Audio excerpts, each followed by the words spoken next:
Hey, welcome guys to NFT Hype. Jeremy, Paul, thanks for joining Big Mike and I to talk about your project, Bitcoin Origins. Um, Again, thanks again for coming on. Welcome. Thank you. Thanks for having us. Yeah, Mike, what do you know about Bitcoin Origins? I actually don't know a ton about Bitcoin origins. Haven't had time to follow them as much. I do know that my good friend Kurt Braggett is working with them, and he speaks very, very highly of the project, as well as my friend Shifty and a couple other folks are very enthused with the art, and I quite like the art as well.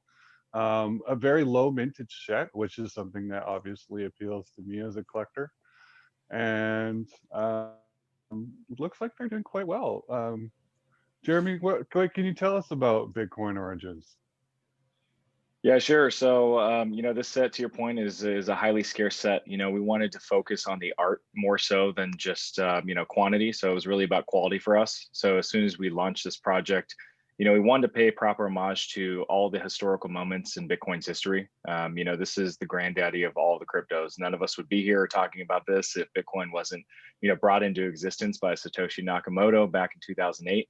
So for us, it's really exciting as well, a large responsibility to be able to bring this to market and to highlight these moments in a really thoughtful way that pays proper homage to the moments and the people associated with the moments, and basically making Bitcoin what it is today. So pretty exciting for us, exciting to not only have this concept, but get people that really appreciated it and believed what we were doing. They love the art. Mute Illustration is our primary artist. We also do collaborations with other folks, but to get people like Paul Jenkins, the one and only, if you don't know, the #3 employee at Teenage Mutant Ninja Turtles, like a lot of the Marvel heroes and DC comic guys that you've grown up with, like he created the concept of those characters, and the fact that he's able to come on board and help kind of write the story and the evolution of this Bitcoin Origins collection is really exciting and an honor for me. Yeah, man, and thanks, man. And it's fascinating, like the story of Bitcoin and where it came from and how it was brought to the masses, and the opportunity that it sort of represents, to perhaps move past some of the financing establishment, and move into a new realm of financing and new currencies. It's really fascinating, especially for the fact that whoever created it, whoever that might have been, decided, well, I'm not actually going to be public about it. I'm actually going to be an unknown person using a pseudonym, presumably. And that in and of itself is fascinating. But perhaps even more fascinating is the fact that Bitcoin, so many people said, well, it's not going to work. It's not going to work. And I'm learning this, relatively recently, because I joined the team pretty recently. And to see the fact that people, it's almost like the sum total of people's belief in Bitcoin is what makes it have value.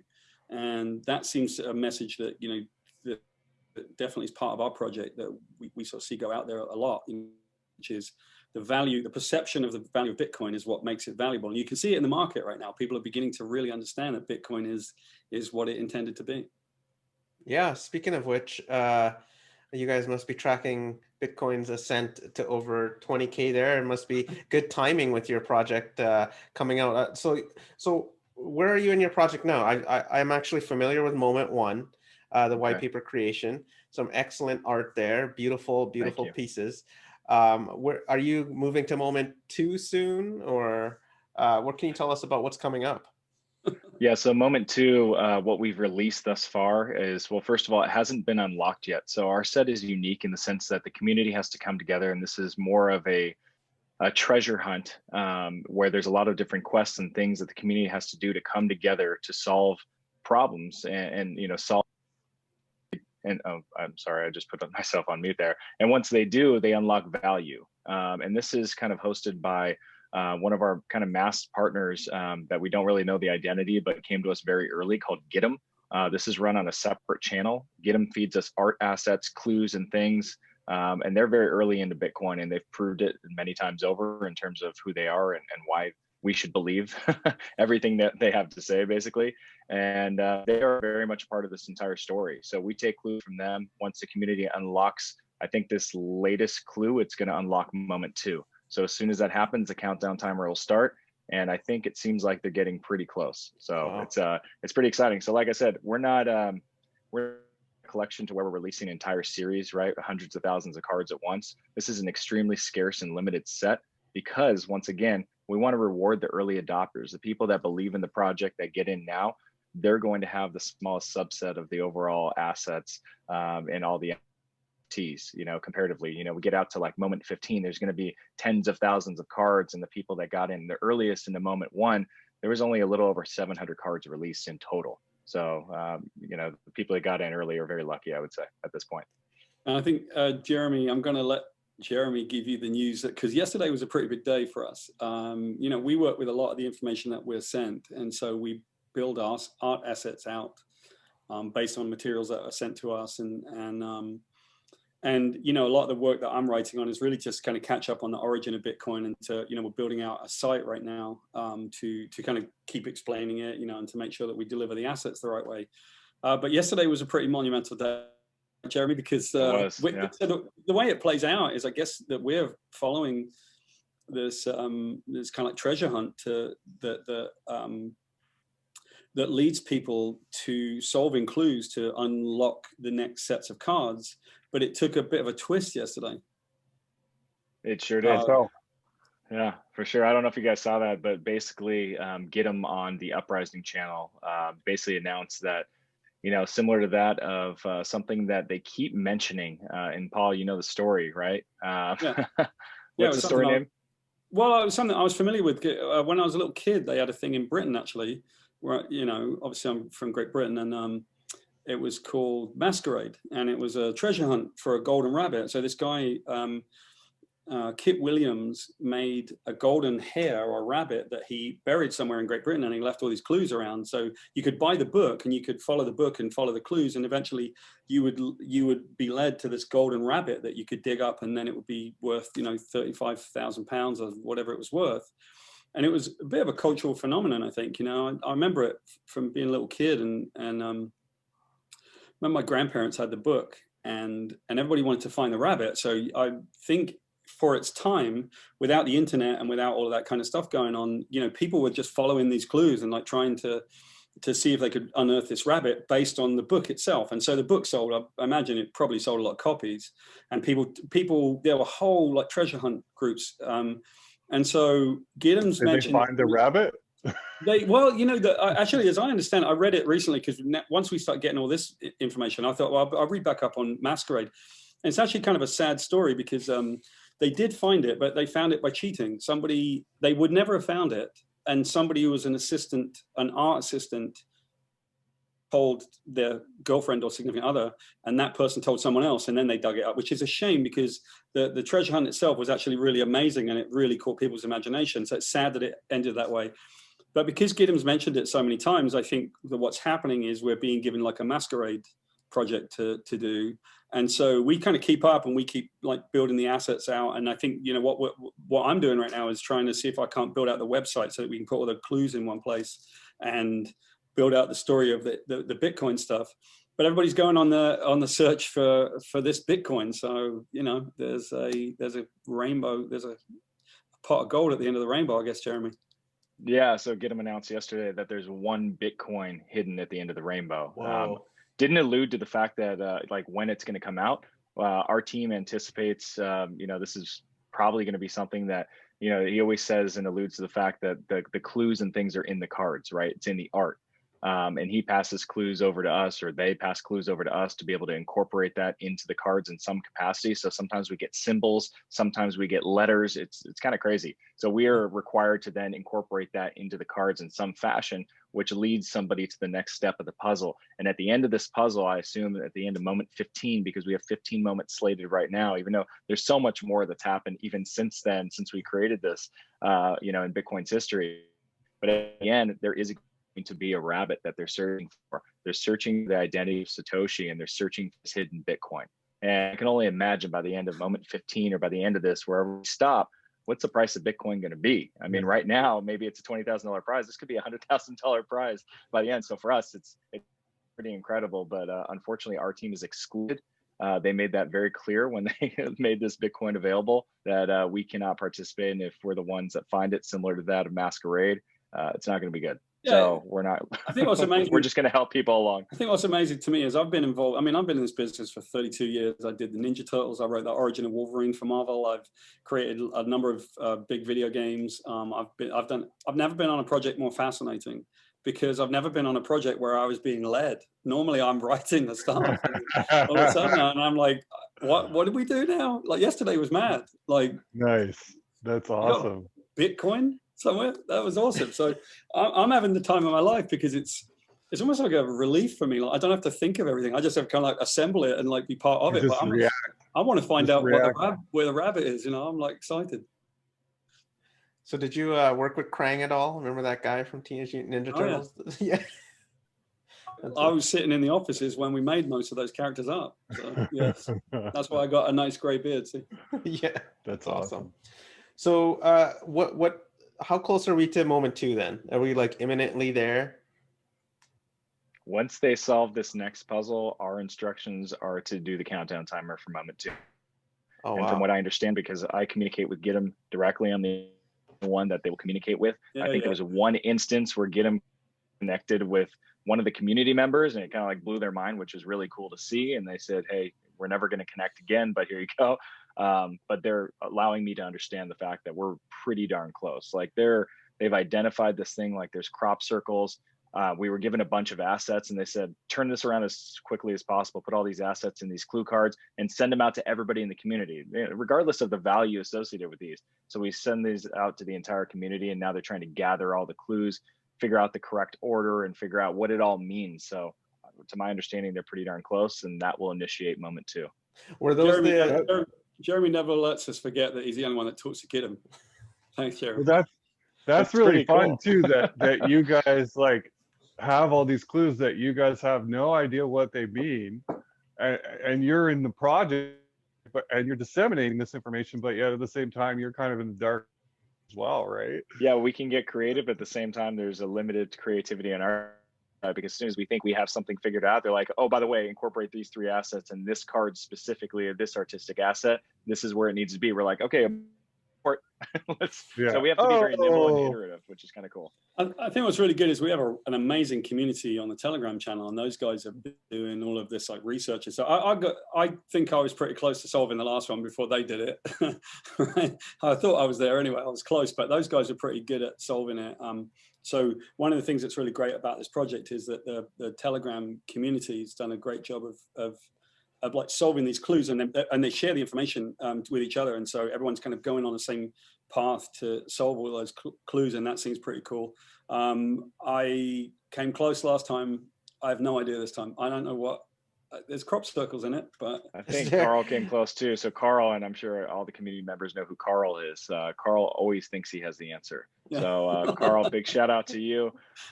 You know, he always wants to participate in the quizzes, and he's excluded, but he's like, if I could only participate, I'd win so many NFTs. There was a Cheshire cat with the smile on Satoshi. Was that part of it? That was part of it. Yeah, okay. That was that one specifically was direct instructions by GITM. Yeah. Oh, wow. I didn't get it at first, because I didn't get the whole, like, I understood it was like diving down the rabbit hole, Alice in Wonderland, but a lot of these times, like, we have to get together as a group and figure out, like, what does this actually mean? And most of the time we have no idea, but then it comes to fruition by the last clue. Everybody solves it. Like Paul said, sometimes we've solved it ahead of time, just in our group internally, we figured it out. But a lot of times we need people like Commander Stab and Gark and Shifty and all these folks, you know, like, they all take catalog and do an incredible job of keeping track of these clues, which really helps us. And we're going to do our part and try to put together some sort of interpretation of a website, so new people that come in are not completely lost, and they can at least understand where we're at in the puzzle and then help contribute as well. Mm-hmm. Can you guys talk Very about cool. the artists and the art? Like, are you able to say who did it, or who's going to be doing it for moment 2 and stuff like that? Yeah, so our artist is Mute Illustration. His name's Nathaniel. You can follow him on Instagram, Mute Illustration. Incredible artist. He's done so many different things, you know, for the music industry and all over the place. And, you know, we scoured, when I originally came to the concept of Bitcoin Origins, like, I scoured the internet for the best artists, right? And the original intention was to have something really unique where we did a different artist for every moment. But then you realize at some point, once we get these different interpretations, that the art is completely different obviously, like one person's versus another. So it just would have been all over the place. So we kind of came together as a group. After Mute did moment one, everybody, our community, our team, everybody was so impressed. We're like, you know what? Let's just do this. Like, he should really do all of the cards for the entirety of the set. We're still working and collaborating with external artists, and they're going to do special cards for us. And you guys will see those coming soon. You saw Pumiana and some really cool stuff for like wax and some really cool cards. We just did a collaboration. He has actually done the one piece, the fully animated version of the Ghost in the Wire card, which actually 6 p.m. today, we announced the winner of that lottery. So it's pretty exciting. Wow. Yeah. Cool. Yeah, one thing we've been doing a lot, not me doing it, but our group's doing it, is we're giving away a lot of like really interesting one-of-ones, right? You know, so in fact, GITM occasionally sends through an art asset for a one-of-one, which is cool, because ultimately, I think, you know, hidden in the sort of treasure hunt itself is, if you participate, every so often someone just throws a one-of-one like you NFT at somebody. So plenty of our community have been sort of happily tooling away on solving the riddle, and then suddenly found out they got a one-of-one NFT in their wallet or something like that, which is really cool, because it's almost like gifting people something of pretty immense value all the way down. And I think the message that keeps sort of being repeated, which I really like personally, is the idea that if you do things collectively and you sort of create value as a collective, you can see that value. And a lot of what seems to be part of this message is something that I'm a big fan of, is almost like Arthurian legend, which is, it's not really finding the Holy Grail that means as much, really. It's the journey to go find the Holy Grail, where all the knights learn something from, you know. So that needs to be a big part of the way that this works. Yep. What is your personal favorite border or rarity of the set so far? I asked Jeremy first, or actually Paul first, and then Jeremy. Yeah, I like. I think it's really cool watching the animations, you know, because some of those, you know, rarity ones are great.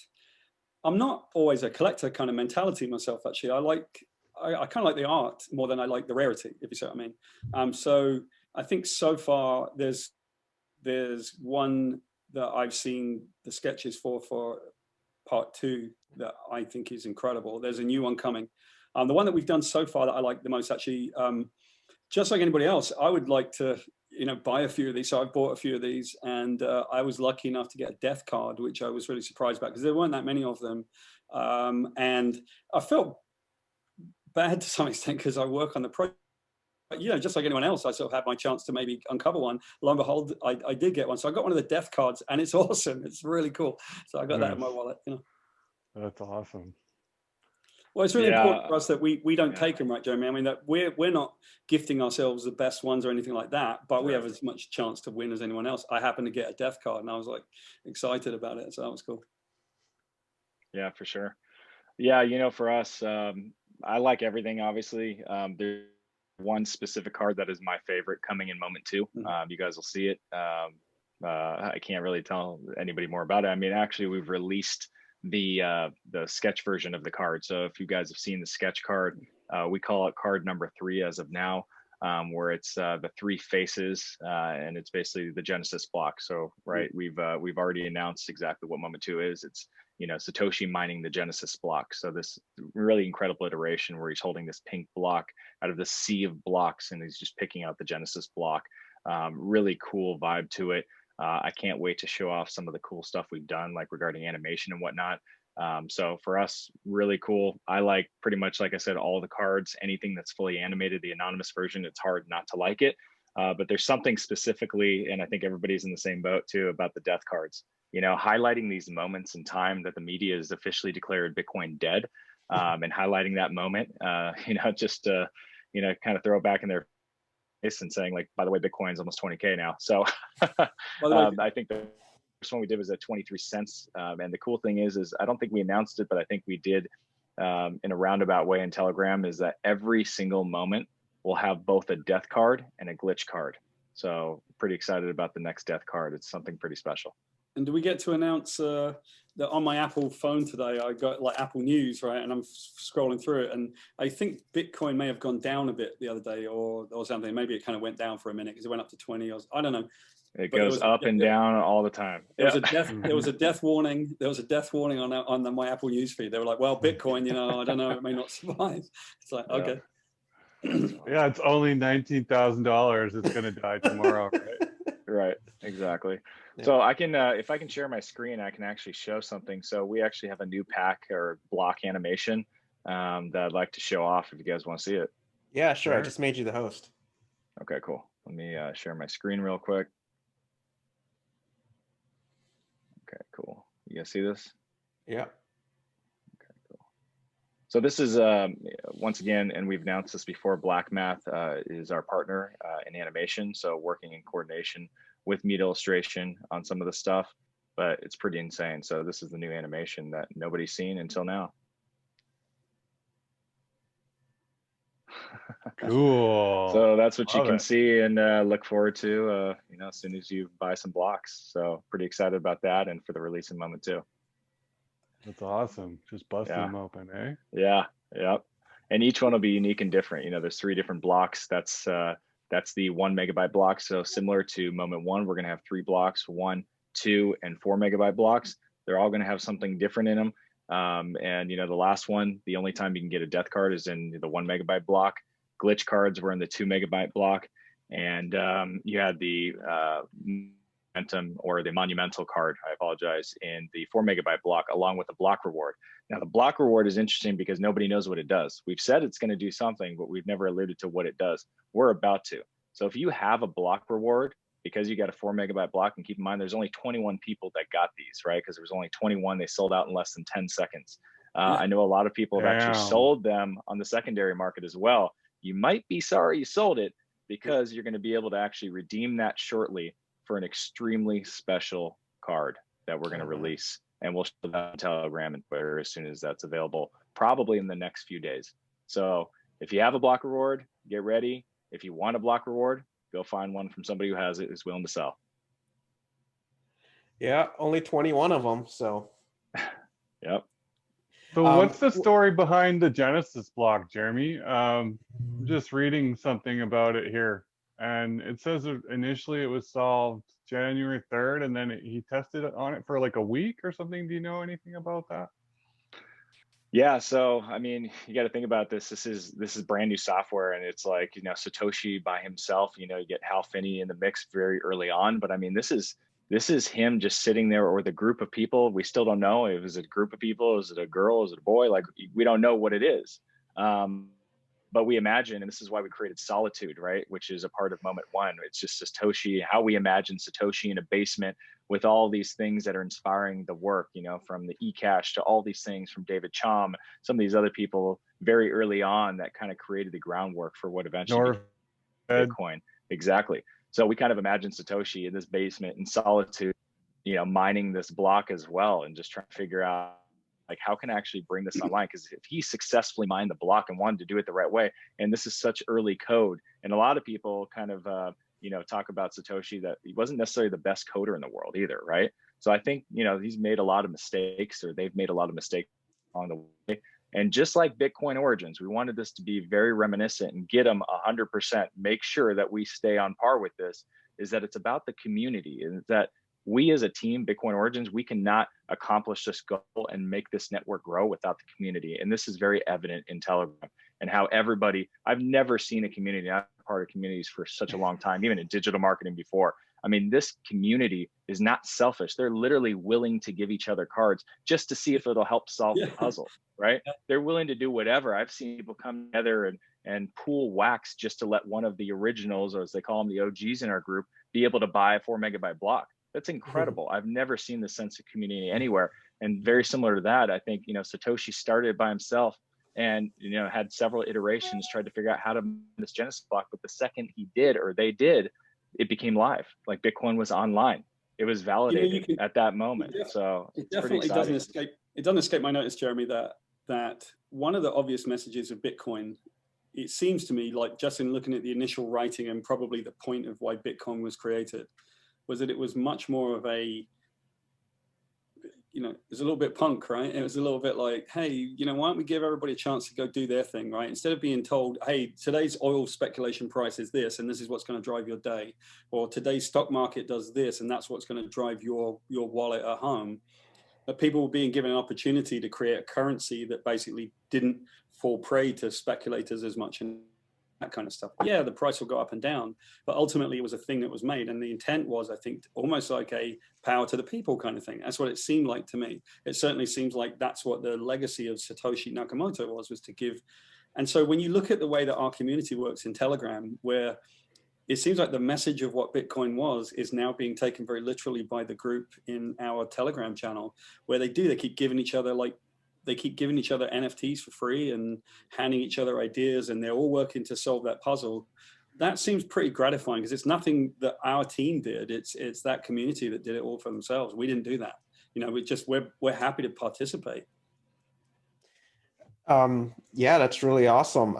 Jeremy, what is the supply going to be for moment 2? Like, is it around the same 700?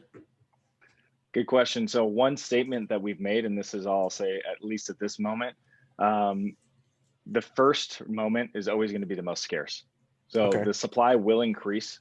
The prices of the blocks will change, right? You know, keep in mind, like, we're still a nimble startup at the end of the day. So we're testing, iterating, and learning, making sure that we appeal to all. You know, I think one thing that's different about this project, that's vastly different than any other project, is that we do have a free to play component to this, right? So that's where the Satoshi cards come into play. You go on the website, btcorigins.com, click on the join me, you fill out your wax ID as well as your email, you get a free Satoshi card, right? It's free of charge, but it does have clues in it.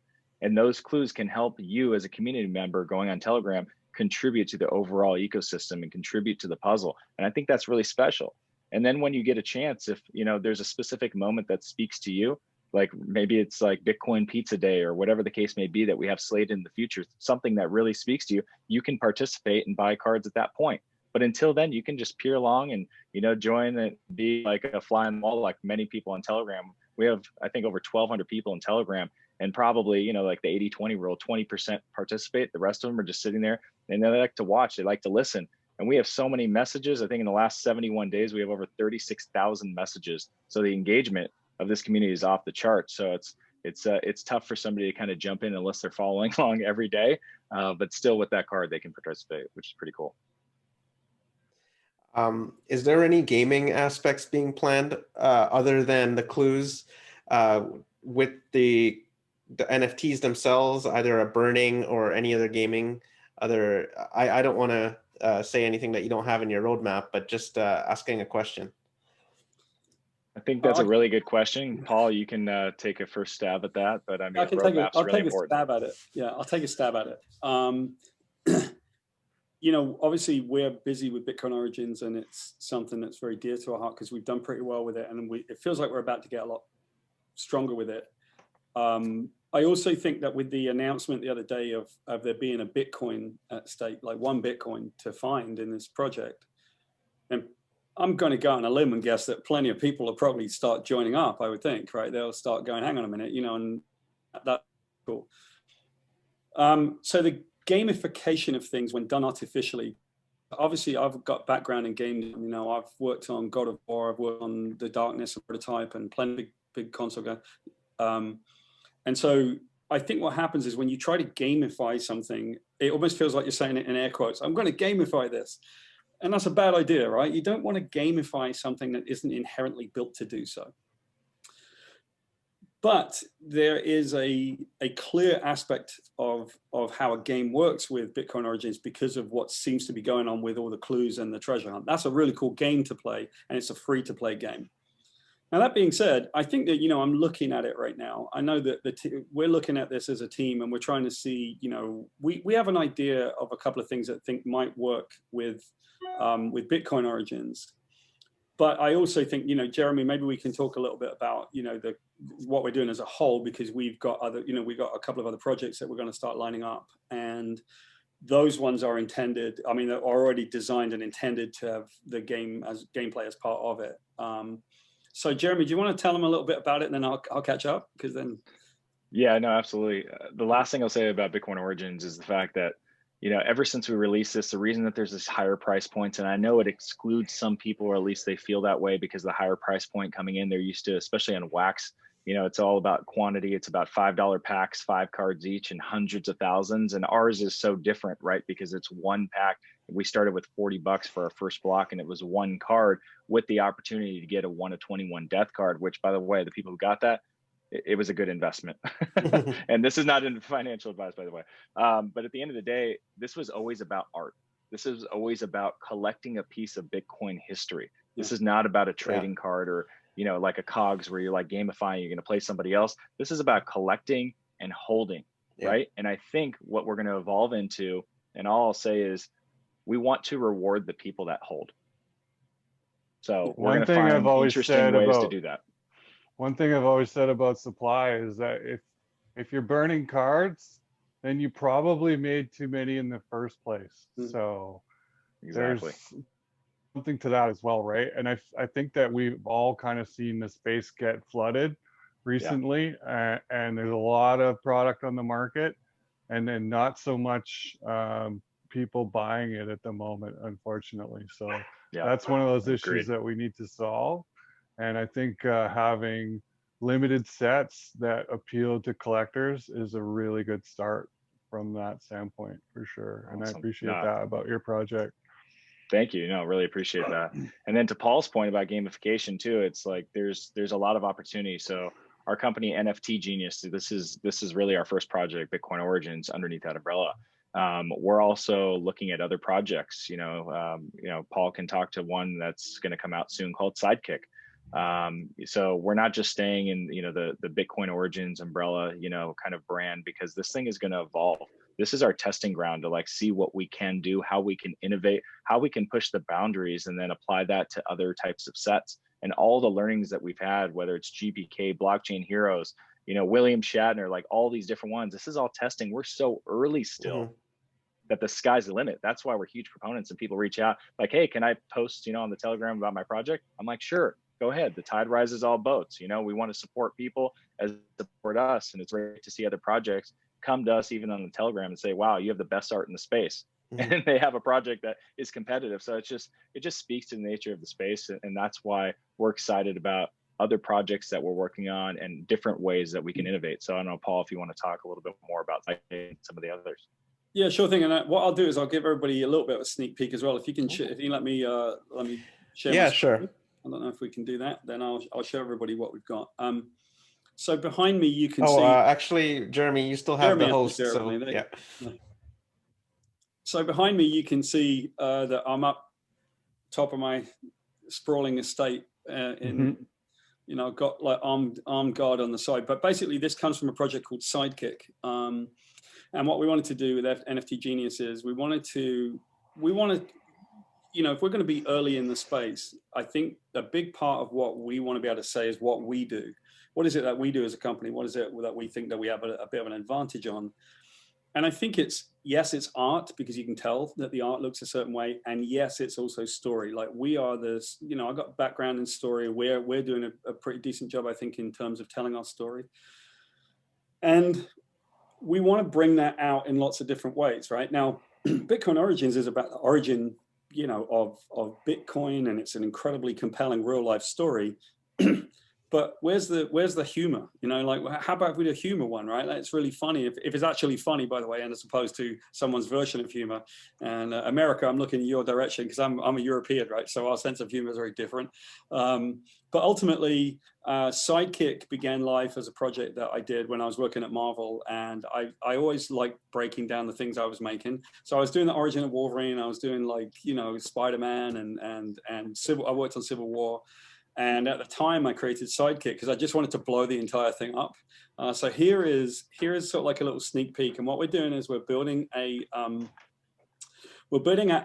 project that is a game. Here are a few of our characters.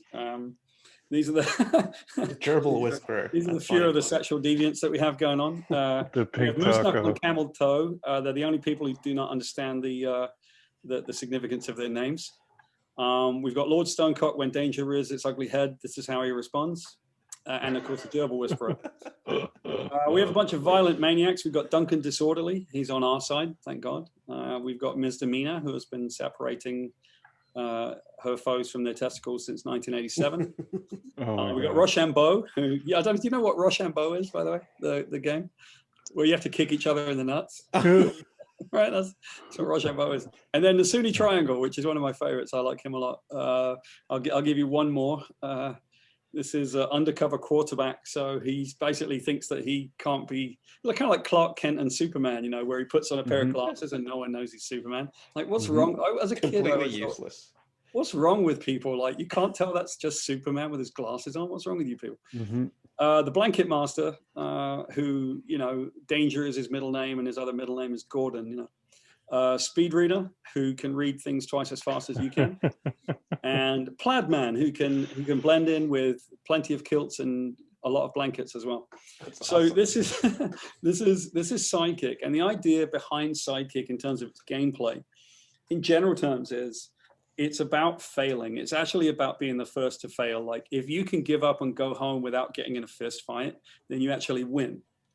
So it's about having the worst characters. It's almost like taking every single thing that you try to do and turning it on its head. So the idea is, if you start with, we got a character called Mega Rabbi, who is this giant rabbi who proves with size and strength that Judaism is the one true religion, right? He's this giant overpowered like space creature. And the idea is to sort of Pokemon him up, level him up until you become like Perspiration Lad, whose only power is the ability to perspire, right? And the way you get out fighting is like to show up drunk or to get a sick note from your doctor, and that will be the way that the game is played.